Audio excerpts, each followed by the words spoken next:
Hey guys, Kev here, and I have a full review to do for you. This is the Bestech Knives Tonic, and I cannot wait to do this full review for you guys. Super excited about this one. Hope you guys are excited about it. I can't wait for the release. I'll be picking up at least one, probably two. I'll tell you guys why in just a second. Get a sip of my Spindrift. Got my blood orange tangerine. And yeah. So, big shout out to Bestech Knives as well as Eric Outer from the Outer Limitless channel. I'll try to link that down below along with Bestech's website. They sent this along for me to be able to review, which was awesome. And then I'm going to be passing this around to a few other channels, which is cool. And yeah, so sorry about that. Let's talk about it. So this is the Tonic from Bestech. It is a CM Knife Designs design, which is, of course, Colin Maisonpierre, a brother to the channel, my partner on Devo Knives, and a good friend. And yeah, but this knife is his design alone, his thing with Bestech. This is actually his first design that he sent out to be collaborated on. It's not the first one to be released, but it's the first one he ever sent out, which is really cool. If you guys want to hear more about it, you should check out Colin's podcast he did with Bob over at the Knife Junkie. So check out his channel and his podcast. Good dude as well. This is a back lock. It has a cool, unique system, which we'll talk about. And it's got about a 3-inch blade. We can compare it here to the Spyderco Native 5 in fluted carbon fiber and S90V. You can see the size comparison right there. We can check it out next to the Kvist variant PE. Right there. You can see similar blade lengths to those. Couple more you guys might want to check out. We have the EDC Nimble right here. Again, about the same size. And we have the Christensen Knife Works Maverick S. Love that knife. Love both of these knives. And the last two we'll check out are the Trevor Burger Urban. Some similar-ish looking stuff there. And the Oz Machine Company Roosevelt. So hopefully that helps you guys out. Those are some really close size comparisons for this guy right here.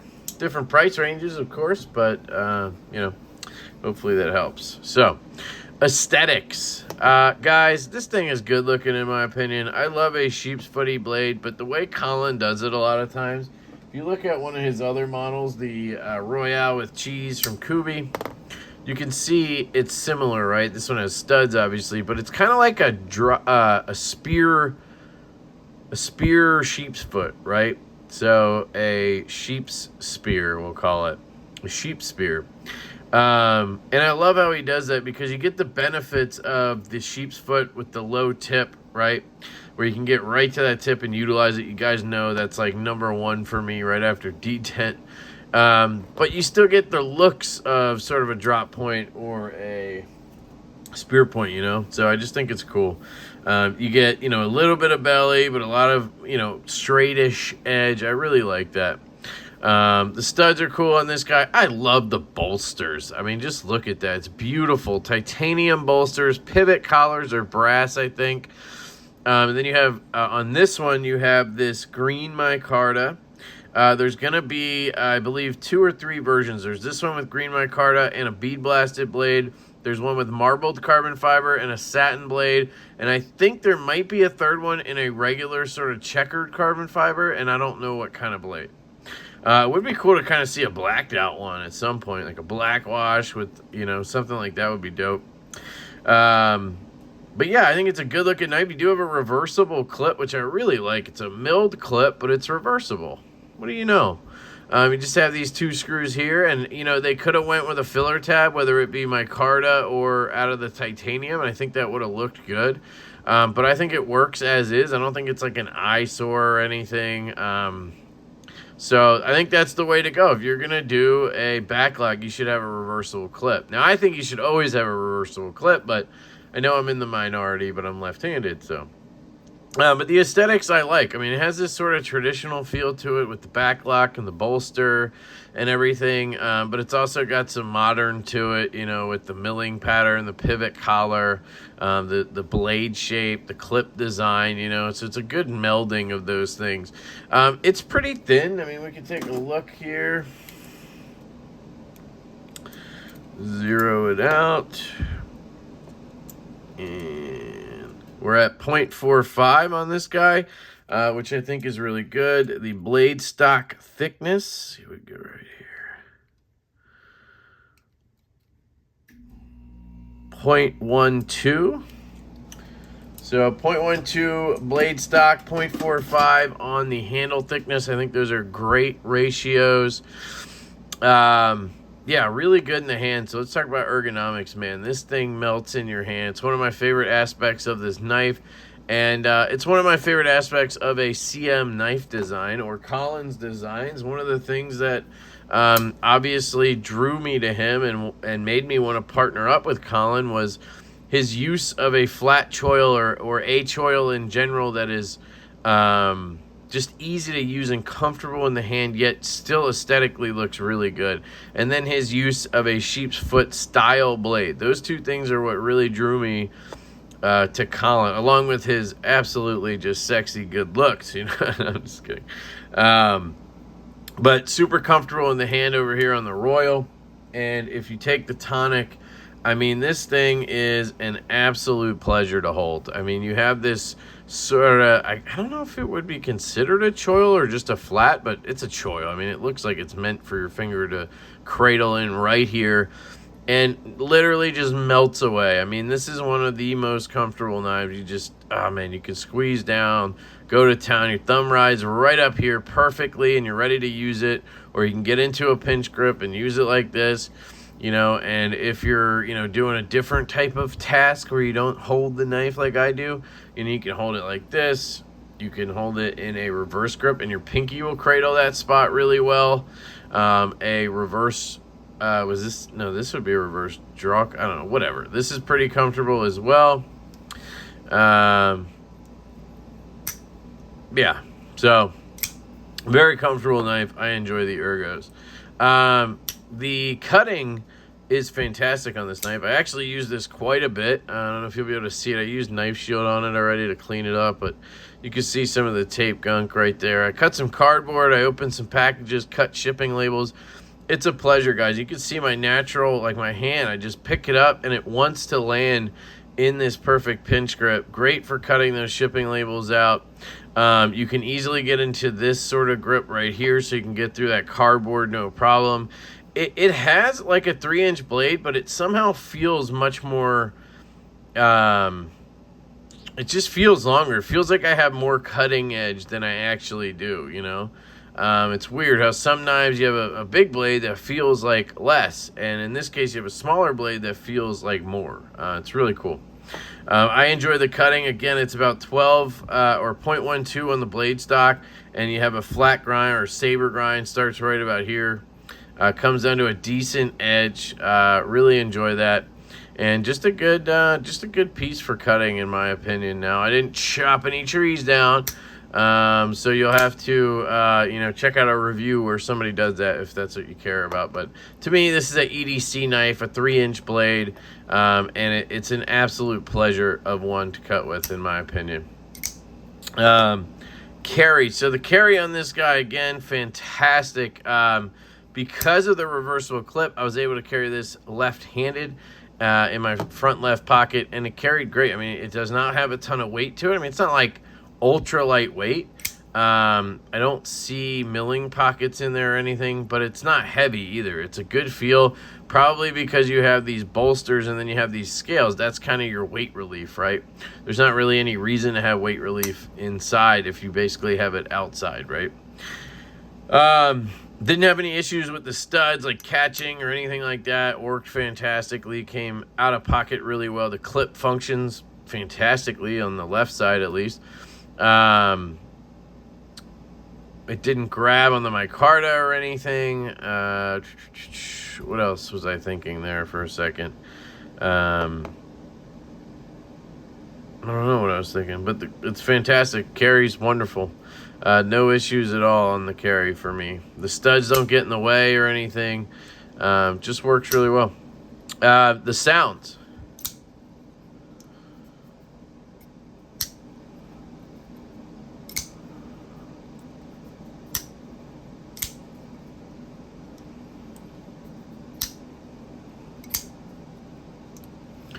To me, the sounds are wonderful. Sounds really good. Really flies out of there and cracks out. Snaps close. I mean, lockbacks have good sounds because they really snap because they have a spring, right? I'd give this an 8 out of 10 on the scale. All right. Action / fidget factor. Let's talk about it, baby. This is the unique thing about this knife. If I zoom in on it, see this line right here down the center of the blade? You can obviously see oil in there. Let me see if I can clean that out.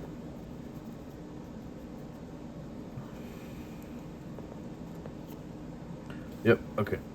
So you see that line down the center of the blade right there? That's from a ceramic ball, which I think I showed in my unboxing. It's kind of hard to show you the ball. There, you can see it, right? See that ceramic ball? It's right there.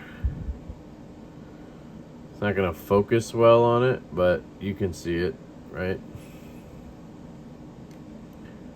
Right there. So there's that ceramic ball on the inside of the lock bar, and essentially what it does is it acts almost as a detent, and then it also rides on the blade, right? And it gives it a much smoother feel than on a traditional lockback. It's just, you know, it's like dead space. You know what I mean? It's hard to explain. It's not very smooth or anything. It's just, you know, but this is like, just has a good feel to it. And then because of that ball, it kind of hits the ball right here. So you see it's kind of like a traditional lockback where the spring pulls it in. But right here is where you hit that ball in there, and you have to kind of break past it. And what it gives you is kind of like a detent, right? Once I get to that break, then I can pop it, and it flies past it, right? Reverse flick is wonderful. And then on the close, again, right here, there's a break. So you have a sort of spot right here you have to break through, almost like a traditional detent on a knife. There's your break point. So if you don't hold this down until it passes that, you'll get stuck on it, and you kind of have to like pop over it. So I've learned to just get it past that point, and then you're good to go, right? It's very unique. And what this allows you to do is flick the knife super easy. I mean, if you look at a traditional lockback again, if I flick the knife like a normal person, just flick it, what happens? That.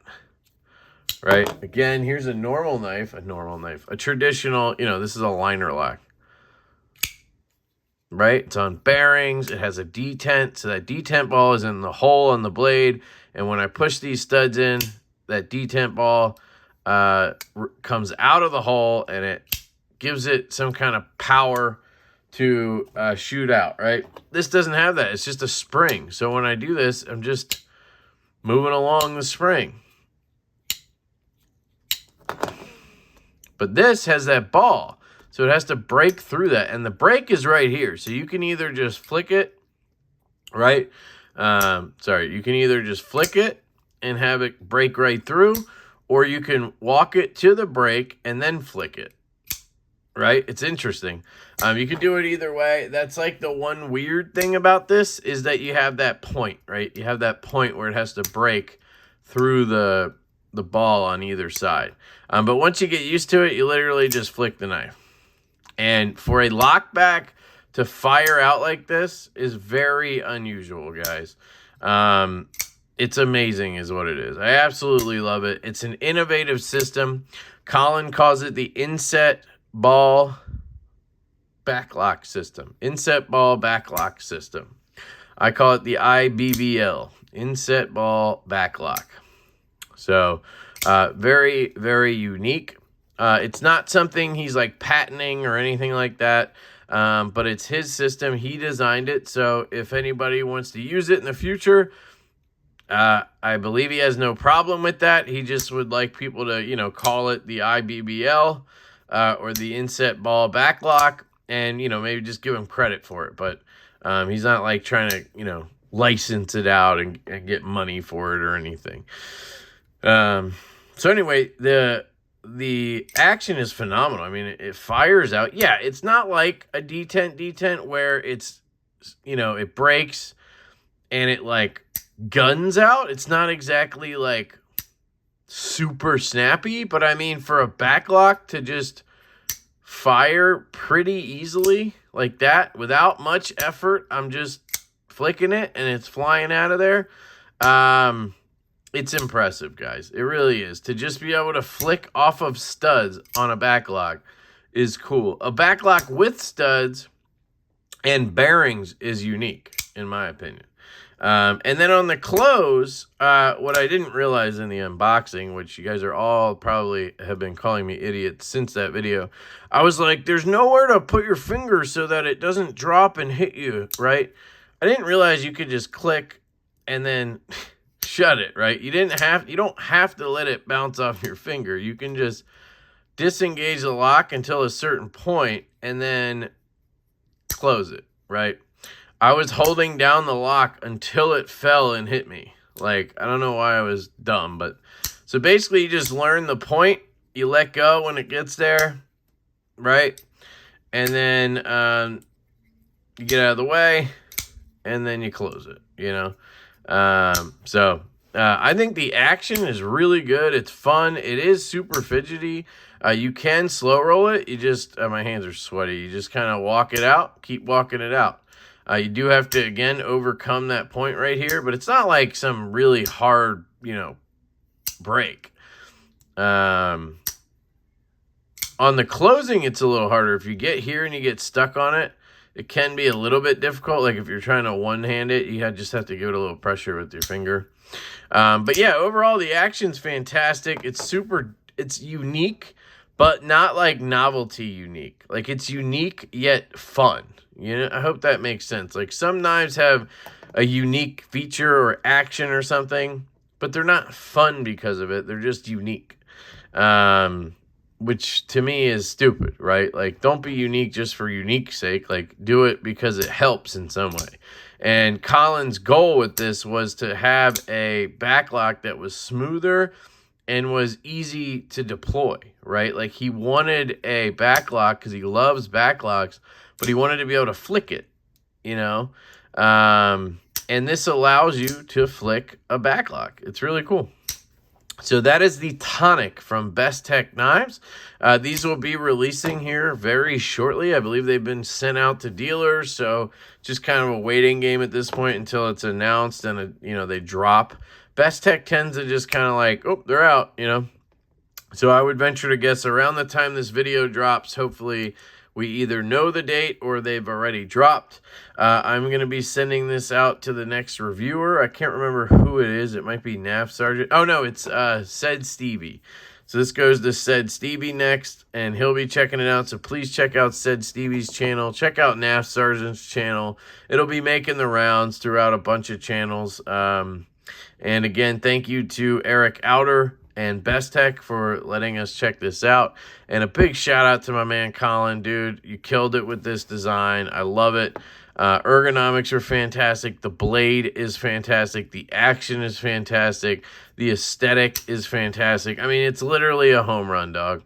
And the fact that you gave me a lefty clip, just love it, love it, love it. So I'm gonna flip that back over and get this off to said Stevie. So let me know down in the comments if you guys have any questions at all about this. I'm sure Colin and Eric will be checking those comments so they can answer your questions. Leave me a comment for the algorithm. Hit that subscribe button.